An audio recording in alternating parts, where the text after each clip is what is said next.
Any thoughts? Yeah, but, okay, look, I'm not going to sit here and say that I'm on my best behavior all the time, but these clips that you show are only like 10 to 15 seconds worth of what the tennis match is. There's 3 to 4 hours where I'm incredibly well behaved, competing and I'm playing world-class tennis. Then you choose to show 10 seconds of a 4-hour match. I mean, I can't control that. But I do understand, like, sometimes, yeah, I could be a douche on the tennis court, but that's just what it is. I mean, let's be clear. I do hours and hours a week of live television, I think to a pretty high standard. But if I was to spend 10 seconds every week throwing things at the cameraman and swearing and shouting and throwing my toys out the pram, people would focus on that, Nick. Probably not the rest of my programming.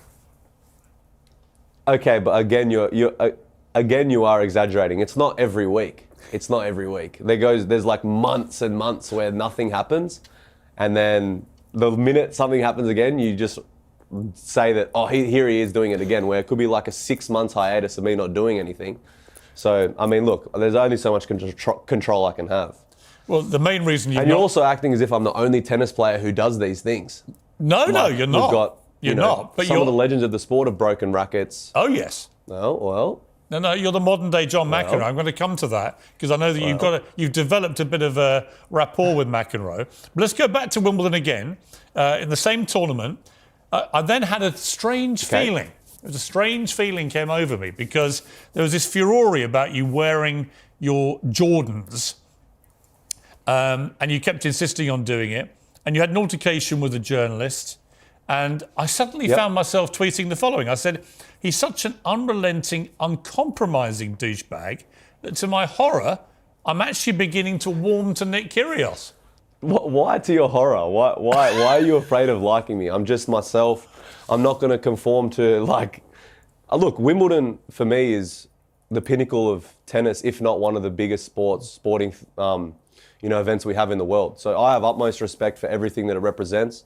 And every time I'm there, I have goosebumps. I understand the relevance of the event, and I think I just put my touch on it. I'm not trying to change Wimbledon, but Nick Kyrgios is trying to bring his touch towards Wimbledon with a slight red hat or some red Jordans. The majority of it is white. Like, I'm wearing white. I'm going out there playing in front of millions of fans. Giving England some good tennis. So I don't understand why I got so much hate for that. And I think that's a picture that I'll remember for the rest of my life. That's when Nick Kyrgios is all said and done in his tennis career. Making the Wimbledon final, putting on that red hat, meeting the Queen, and doing that is pretty cool, I think. So I can understand why you're warming up to me. Well, I was definitely warming up to you. And then we met an incredible common ground. We discovered we feel exactly the same way about somebody else in the world of sport, and it was Megan Rapinoe, the female soccer player, as they call it, in America. And it came after this clip where she basically treated a young boy trying to get an autograph, I thought was appalling dismissiveness. Have we got the clip?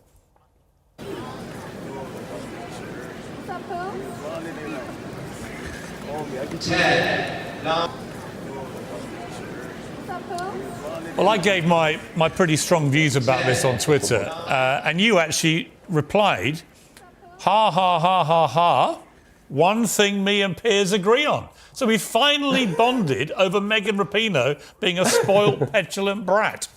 Yeah, look, again, I'm not going to come on here and criticise athletes. I know that she's got, millions of fans worldwide, and in this moment in time, she may have been dealing with things, and you may be very dismissive. I'm not going to sit here and say I've been amazing to every fan that I've ever signed, a tennis ball for, or anything for, but every time, it's a young kind of kid, I do my best to try and look involved, because I used to be that person when I was young. I had my idols, and when they signed tennis balls for me, I was always super excited. So I know the relevance and the importance of being present in those moments. And, someone like me that I don't know if you know because you dislike me so much, I actually try and give back a lot to the community and spend time with kids. And I actually met a Make-A-Wish kid, a couple of weeks ago, and I enjoy that type of stuff. So, I don't really like the dismissiveness, but, I haven't been perfect either.